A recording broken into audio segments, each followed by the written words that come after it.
what the average household spends doesn't include the big European vacation. It doesn't include charitable contributions of a major nature. It doesn't include potentially having a life insurance policy to leave a legacy to their children. So most people have what I call an income challenge. And it's really the spending challenge. I need to spend $4,200 a month on bringing in $3,300 with Social Security. So how do I accumulate assets and benefits over my working life to fill that gap?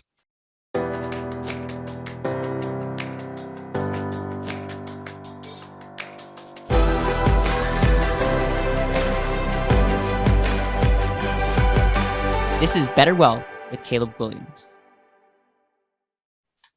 Harry Stout, welcome back to the BetterWealth podcast. Caleb, it's my pleasure to be with you as always. I look forward to our conversation today.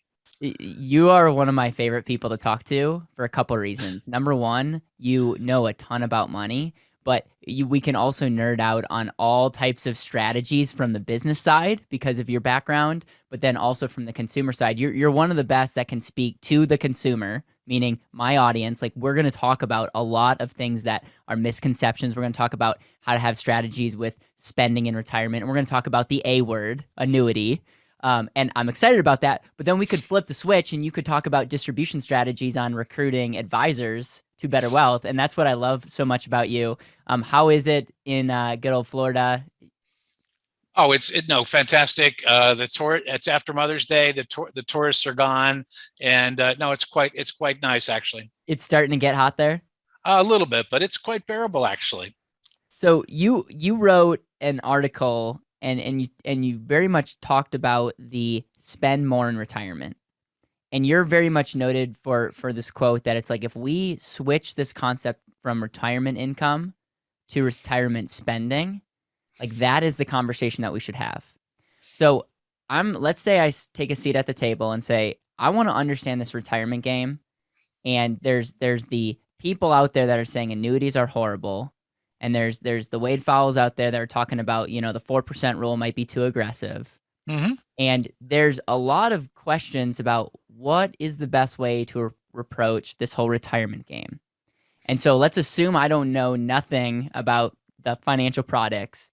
Let's walk through how I can go through a framework of deciding, like, how much should I need. I know that you've talked about multiple buckets of desired income and other things, and so I want to walk through that, and hopefully we can really glean a lot of knowing more about this retirement income game and knowing what to do next.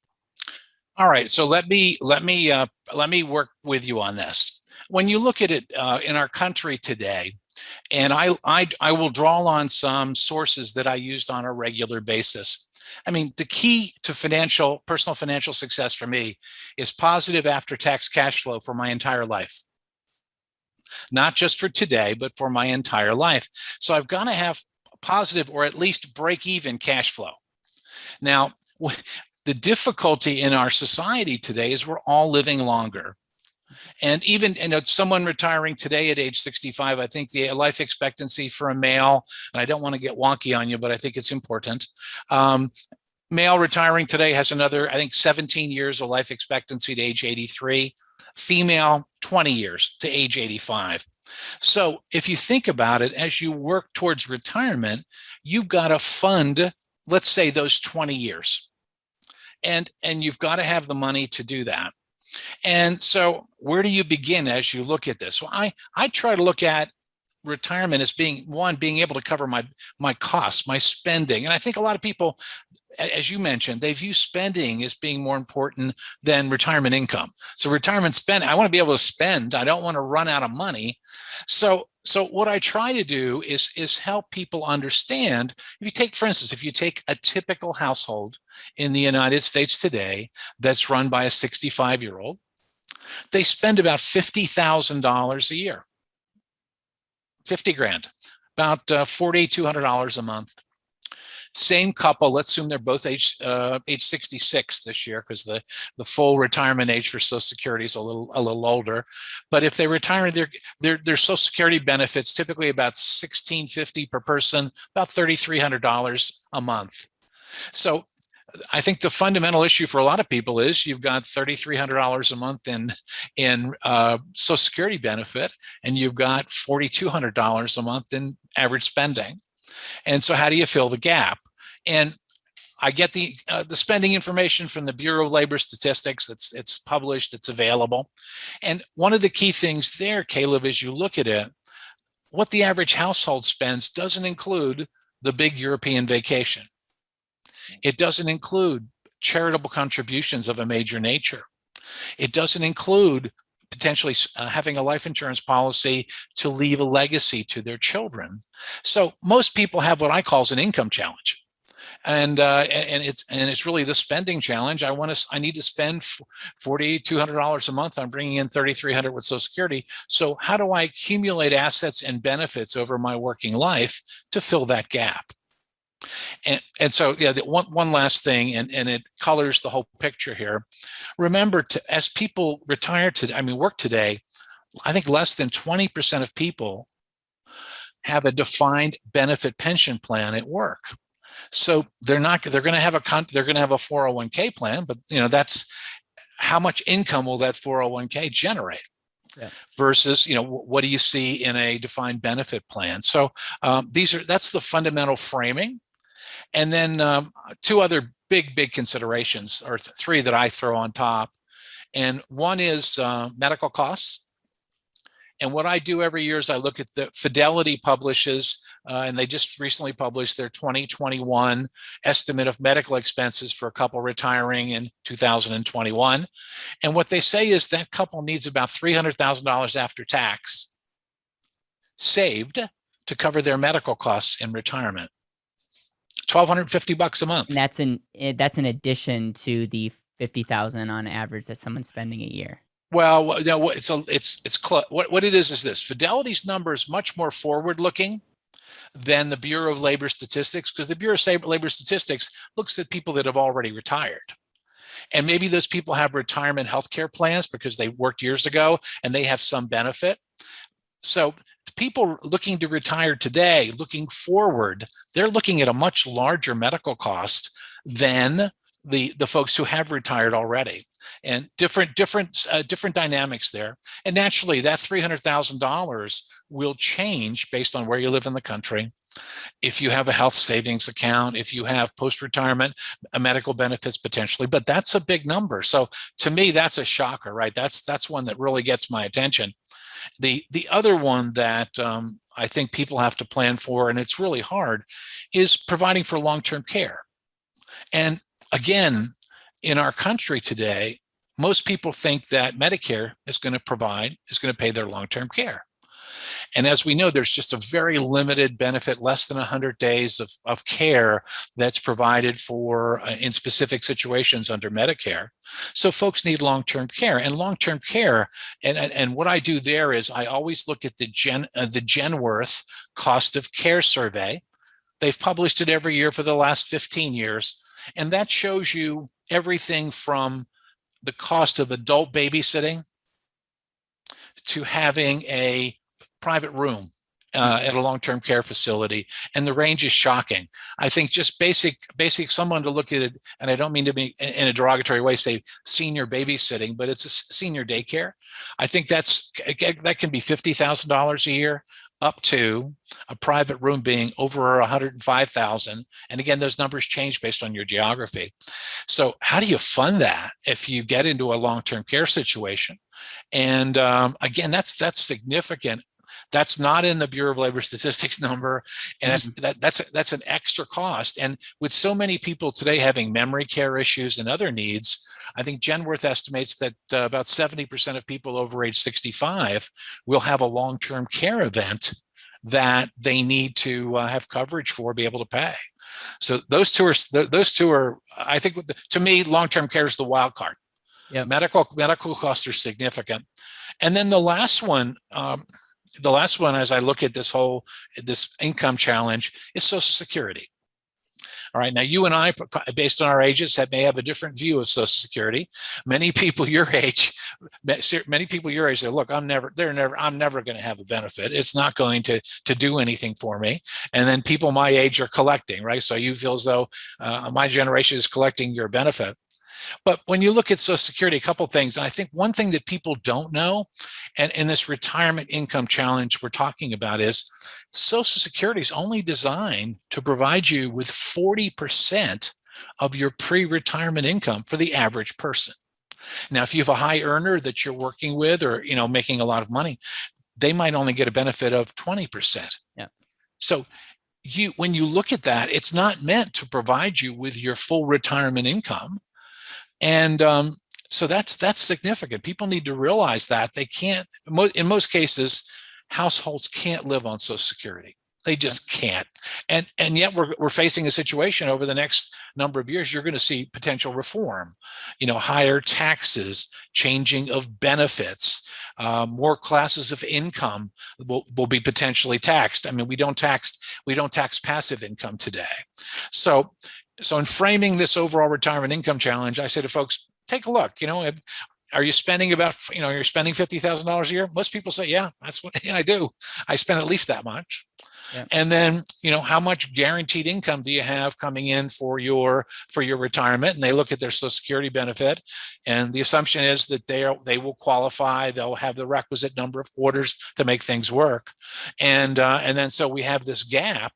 And what annuities do, as you have this gap conversation, and again, I'm just trying to frame it for your audience.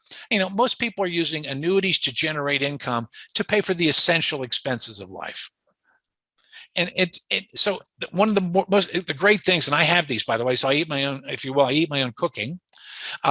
It's really great to have those checks coming in every month that cover all your essential living expenses.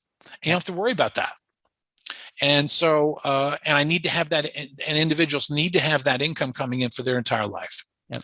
So that's a framing, I think, of does that help you as you begin to look at it? 100% it does.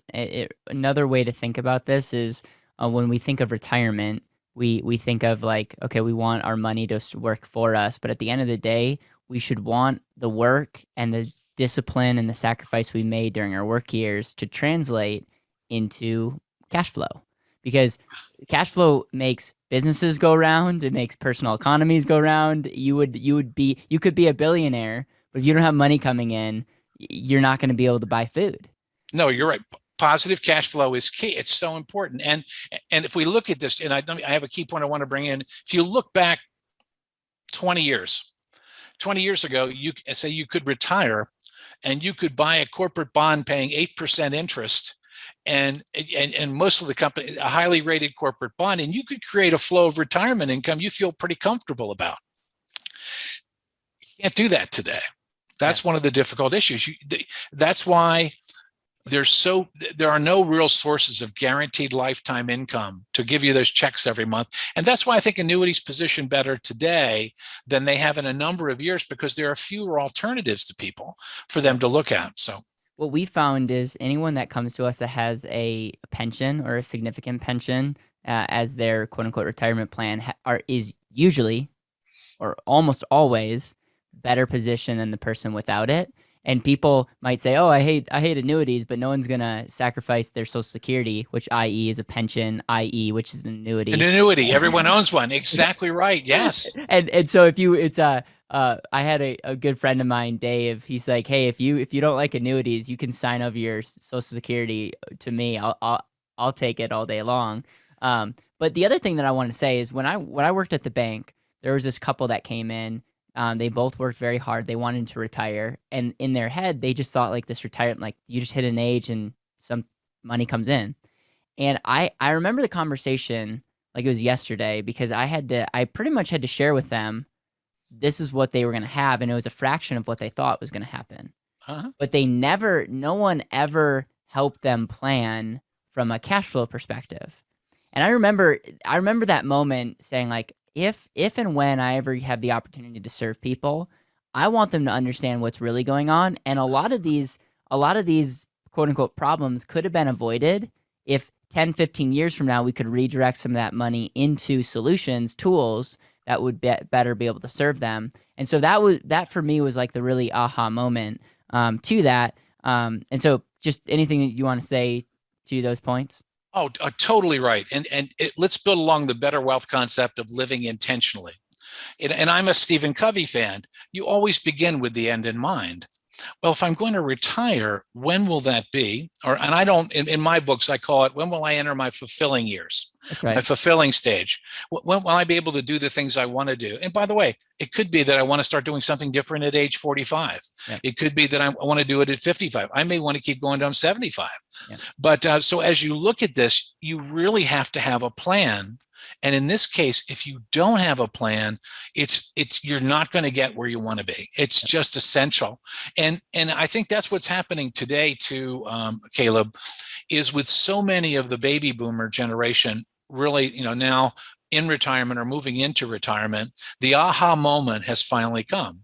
How do I convert these accumulated assets into cash flow that I can use to live? And then they find out certain things like, oh, my Social Security is taxable?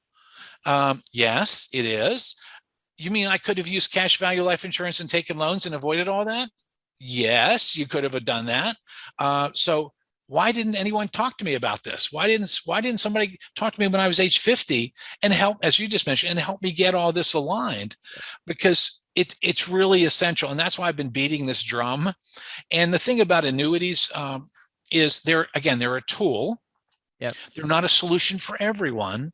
But today there are at least 6 different types of annuities. You can get no load annuities, low load annuities. The commission is another conversation we can have at a point in time about commissions on annuity products, but everyone gets paid for selling. You're not going to be in any, be it a direct, if you buy a product directly, you buy it from a financial professional, people have to get paid to provide the services they provide. You just need to know what they're getting paid. That's right. And I think that's part of the disclosure process. You need to understand that.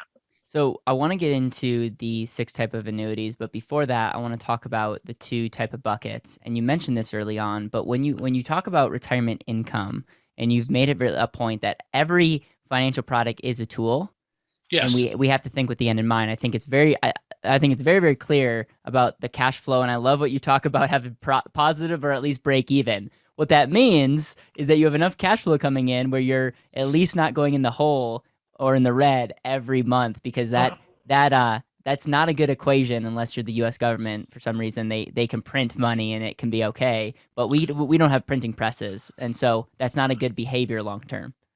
Absolutely, and it's just so important because today there are a number of other issues too, Caleb. We have, I believe, 6% of the grandparents in our country today are raising their grandchildren.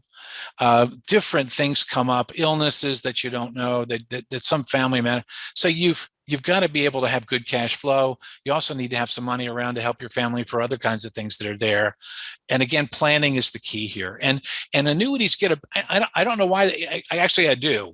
What I've, in the research that has been done by LIMRA, the Life Insurance Marketing and Research Association, they find that most consumers really don't understand annuities. They just think of them, oh, that's an income annuity. So I give them $50,000 and they give me a check every month. They don't realize there are other types of annuities that provide accumulation, other types of benefits that could position them. And then one of the reasons that they don't know, and I'm not saying this disparagingly, is many financial professionals don't really have a comprehensive knowledge of these products and how they fit in position. And again, these products are not for everyone, just like life insurance and cash value life insurance is not for everyone. But so you need to know the circumstances where the product applies and how it can help people get to the financial success that they really want to have. So we could look at the Ken Fishers, the Dave Ramseys, the many people out there that tend to be heavy on one type of philosophy of how they think about retirement income. Or I even misspoke there. Retirement income. I don't think they're talking about retirement income. They're talking about accumulation. Yeah. So why is there such a hatred? Like, can we first seek to understand, like, why do people hate annuities, and why is there such a hatred for that? Because it seems like the A word could can really take someone and ruin their day depending on who they are. Oh, I think basically it's gotten back to the fees and upfront commissions that are involved in annuity products. And so people don't, they're saying, oh, that rep is going to make 10% on the annuity purchase, and I'm going to be stuck paying fees for my entire life. So it's a very expensive solution for the benefit that I get. And I think that world has changed, in my judgment, significantly through disclosure, product design, and what's available in the marketplace. Again, you and I could have a really good conversation about what is more, what is worse, a 5% upfront commission on annuity or 1% a year for the next 20 years. I think you'd find that 5% upfront, provided you're going to hold that annuity product, is a much better solution. And in fact, I've always looked, there's a Wall Street Journal article written by Jonathan Clemens. He's now retired and he has another business, but when he was at the Wall Street Journal, he wrote an article saying, look, upfront commissions are better than paying fees for your entire life. So I think that's the situation. It was really the upfront fees. Now, people haven't taken the time, and in particular, upfront fees with respect to variable annuity contracts. Significant complexity, a lot of different moving parts, a lot of different fees and charges versus, say, fixed annuities, which are much, much simpler. So I think that through what has happened, in particular the last 10 years, with disclosure, product design, have made this a much different game. But it's important for that consumer, before you part with your money, you need to understand what you're buying and what you're paying to buy that product. And so you do have a responsibility also. Now, disclosures have improved so you can see that information, but you have to be able to make that judgment yourself, and you have to understand what you're buying. Yeah. So in other words, they can get a bad rap because you could look at the quote unquote commission that you'd be paying, and over 20-year period, you could do a case study and say that's actually not even an issue if you look at the total fee drag and cost of the opportunity cost where you're putting your money. But then the second thing is, let's get really clear on the result. This is what I think no one talks about. Keep going. Yeah, we could talk about X, Y, or Z about a fee, but at the end of the day, is a fee worth paying if it's giving you X, Y, and Z result, and if that result helps you? And I feel like that's the big disconnect. The big disconnect that I'm seeing right now is people don't actually know what they want, and they're not working with someone that's helping them maximize cash flow. It doesn't even, I don't care if you're paying 5% a year. And again, I do. Yes. But at the end of the day, does it really matter if you're maximizing your result? No, I hear what you're saying. Yeah. Annuities are an insurance product. They're not and that's important, because once you say insurance, it has the insurance wrapper of regulation and all of the state-based regulation models, solvency, other requirements around. It's not the same as comparing it to a mutual fund or comparing it to a bank certificate of deposit. They are different. So when you have an insurance product, you're buying certain guarantees, certain options, you're buying income options, you're getting certain benefits with that annuity product that in most cases are not available with the other options that are out there. So and that's one of the keys. I think one of the other issues too, and I'll say this, and I just say it as I think it's real. It's the fight for assets. Historically, the registered representative broker-dealer community didn't like the fixed annuity products because they felt as though they were losing the asset. It wasn't in an equity-based product. That's changed a lot in the last over the last 5 to 7 years, and I think that many of the major security businesses are selling indexed annuities. They're selling multiple year guarantee annuities. They're seeing the value.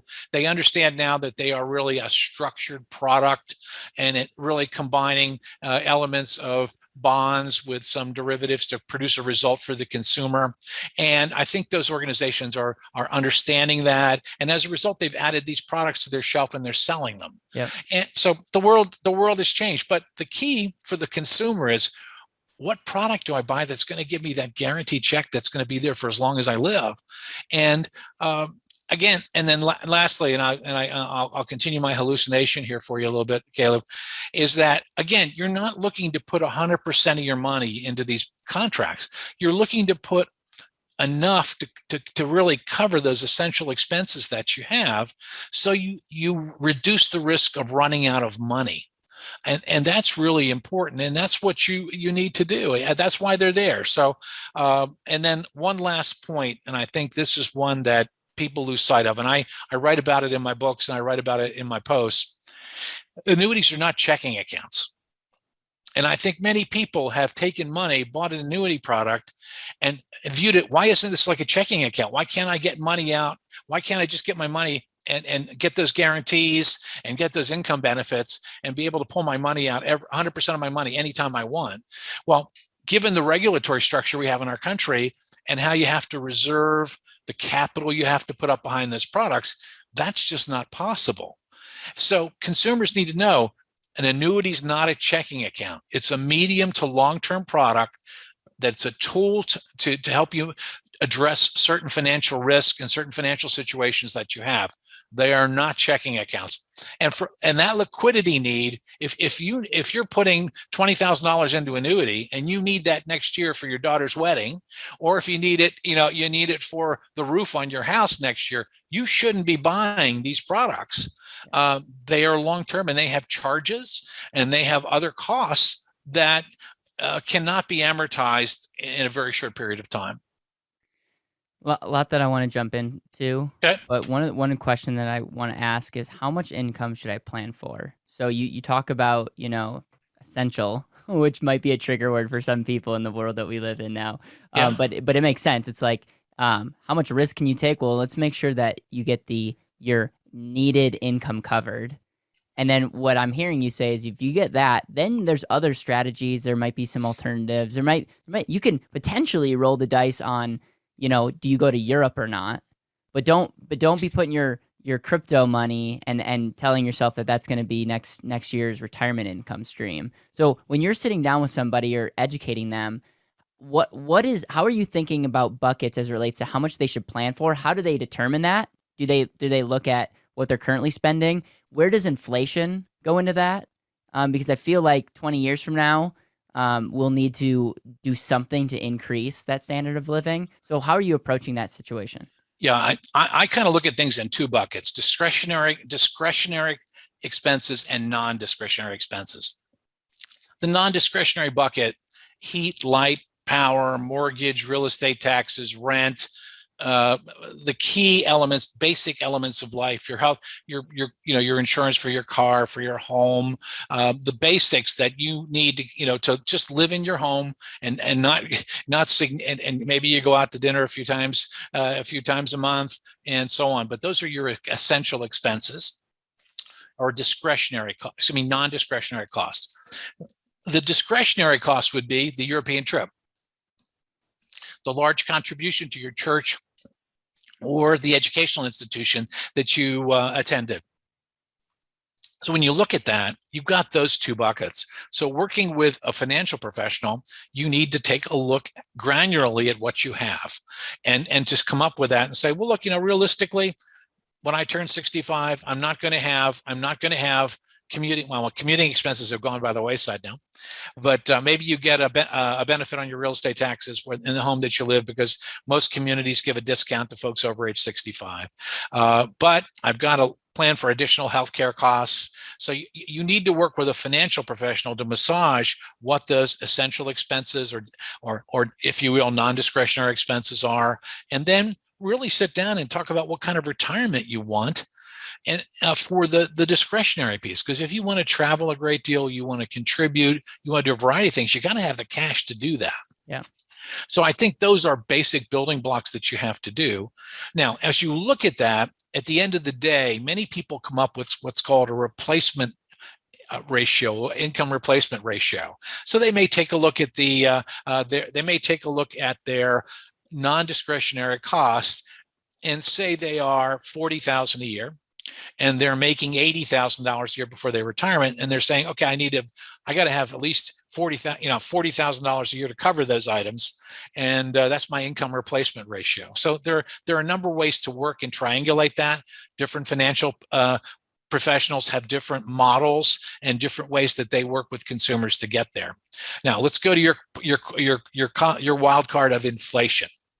And this is something that my generation felt significantly, particularly back in the 70s, when I had a 12% mortgage on my home. When you were getting 10% annual increases in salary to kind of offset the fact that the dollar was depreciating in front of your eyes, even though you got I got a 9% raise, yet inflation was 15. You were falling behind each year. That to me is really something you need to think through, because in the overall mix of your investments, the overall mix of your assets, you have to have some that generate that are really more responsive to inflation.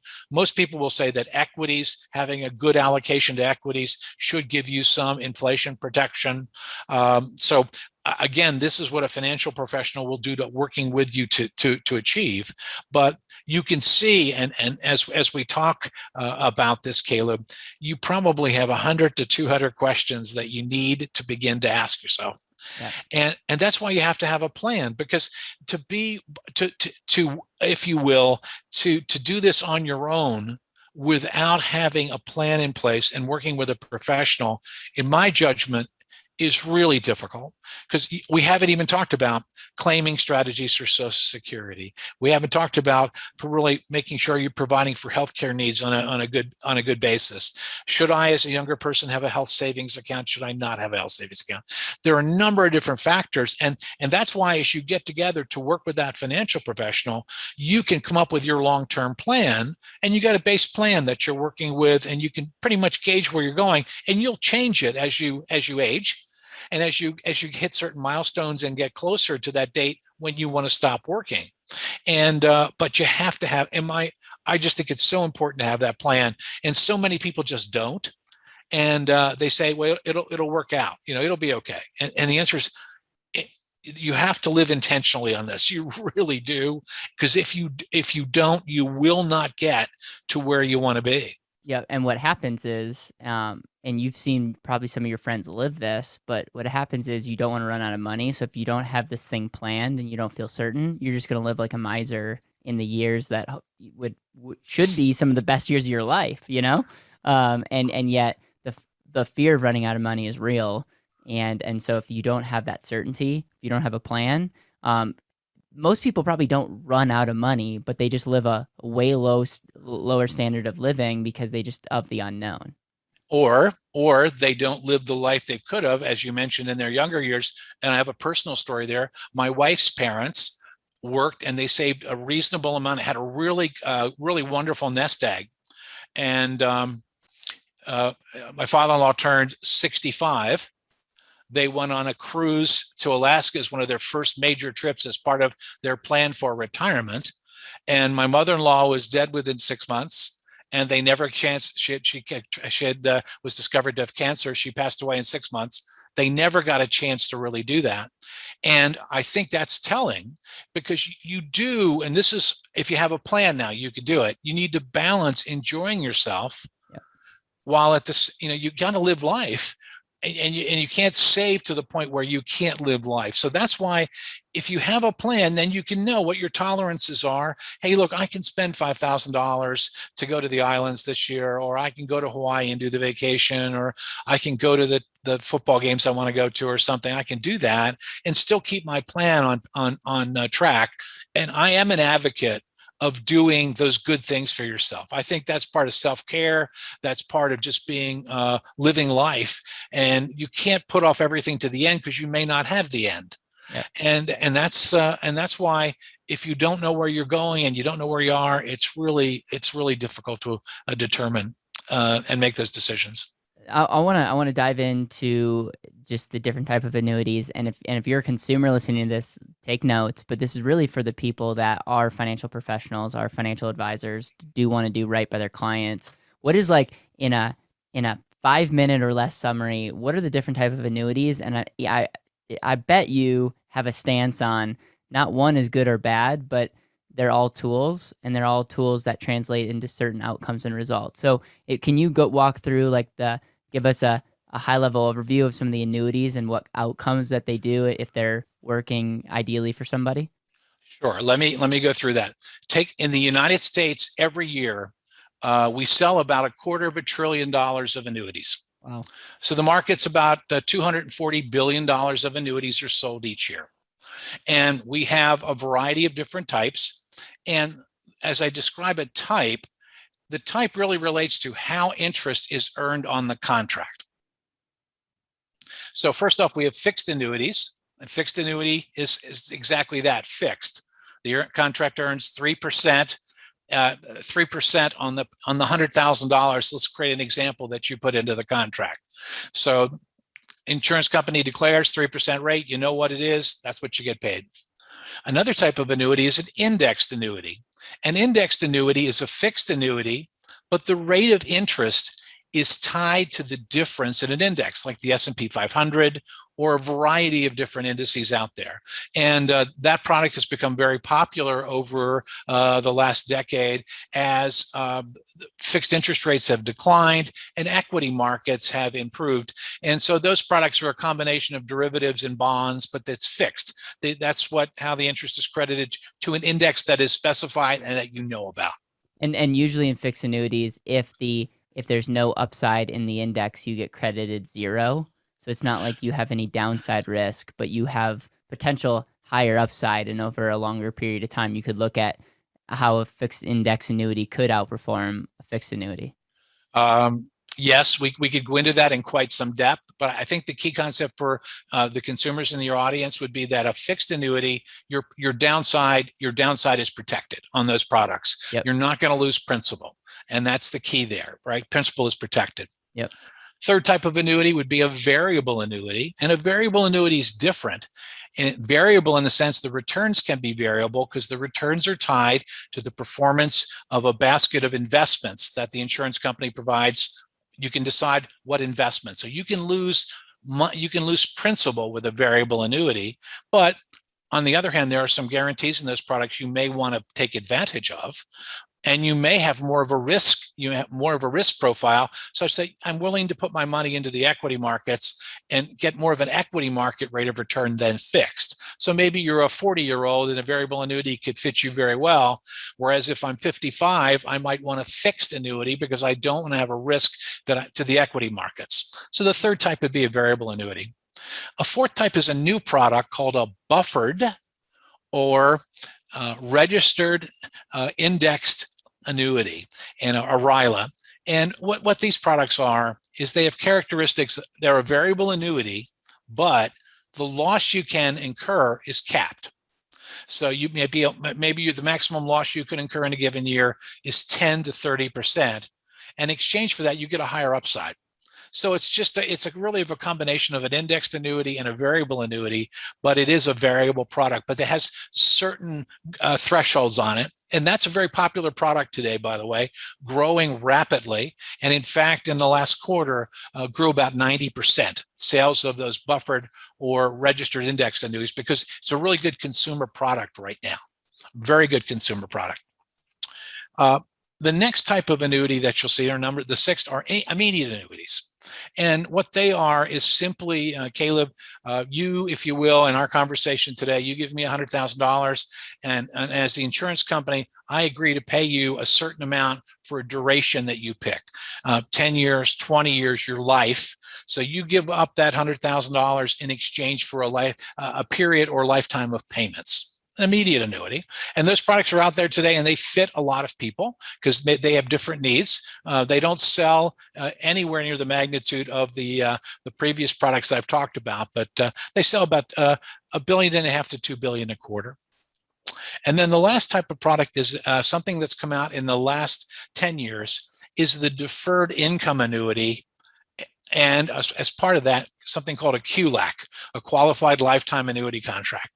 And what deferred annuities are, there are people that, for instance, they're really concerned about living long lives. I'm really concerned about living till I'm 90. So, or excuse me, 90, or my family, a lot of my family lives to 100. Yep. So they'll buy these deferred contracts or deferred income contracts allow you to put money in where the benefits don't pay out till you turn age 85.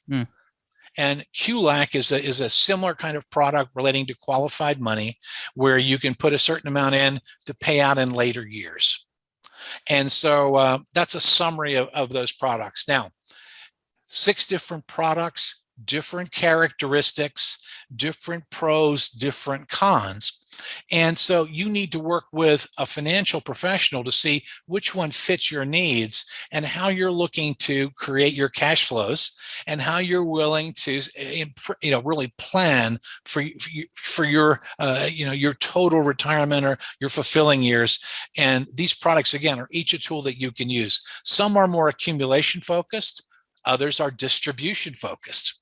You might want to take, hey, look, I want to take $200,000 that I have, and I want a monthly income for the next 10 years. I'm going to do a lot of traveling, and I'd like to have that monthly income.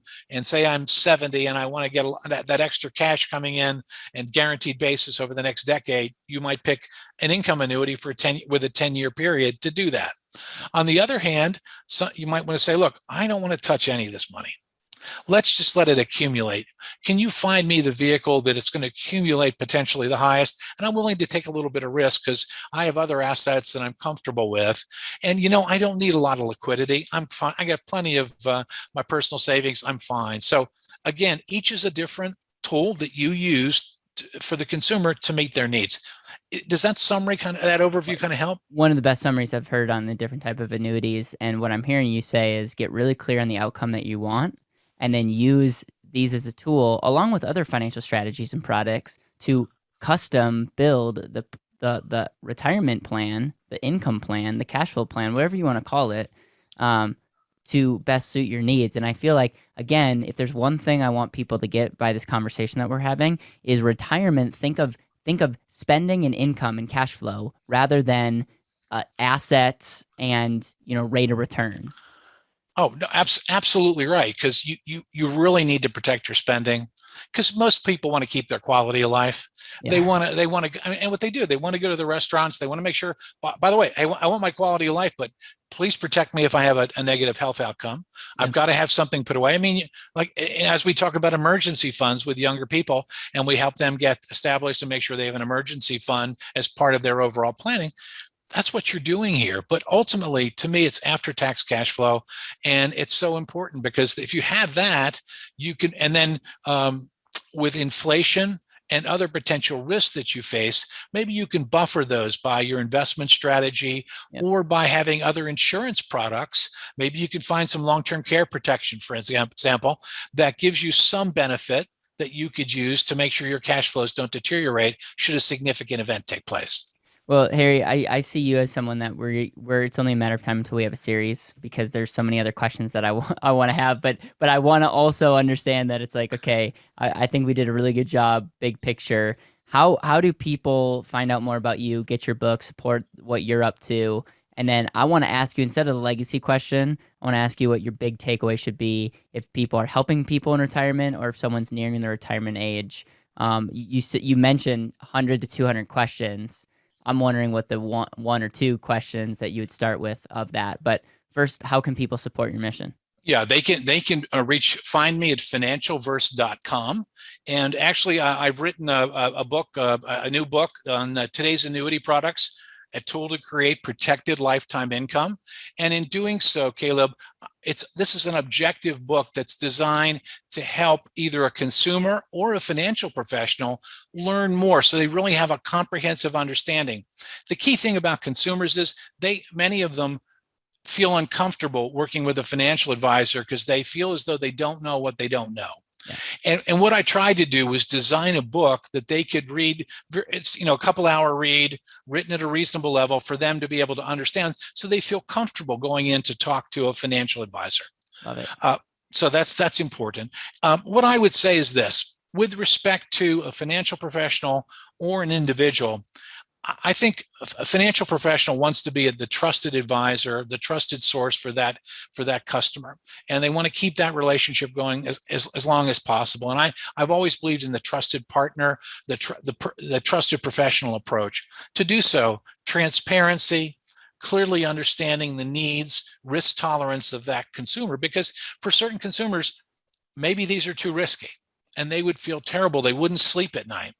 On the other hand, many people realize that what annuities do is they do enable you to sleep better at night. Yep. And for consumers, again, one of the things that I try to advocate, and I know you know this, is 17 minutes a day on improving your financial knowledge and skill set. I think it's worth taking some time to read and understand what annuities are all about, because they may be a tool that you can use in making you get the level of financial success and comfort that you want. Harry, I really appreciate the education, your ability to communicate, your ability to write, and your ability to come on the show, and your friendship in just helping everyone rise the tide and be better off. Thank you so much. And guys, go get his book and get educated. And if you're an advisor or financial professional, lean into this. Lean into this. I don't care if you're an asset person, if you're a life insurance person, if you're a real estate person. Like, we have to understand financial products as tools that equal outcomes. And a lot of times, if you can get really clear on where someone's at, you can help translate where they're at, what they want, and help them accomplish that by understanding different type of tools. Thank you so much. It's been my pleasure to be with you as always, Caleb. Thanks a lot.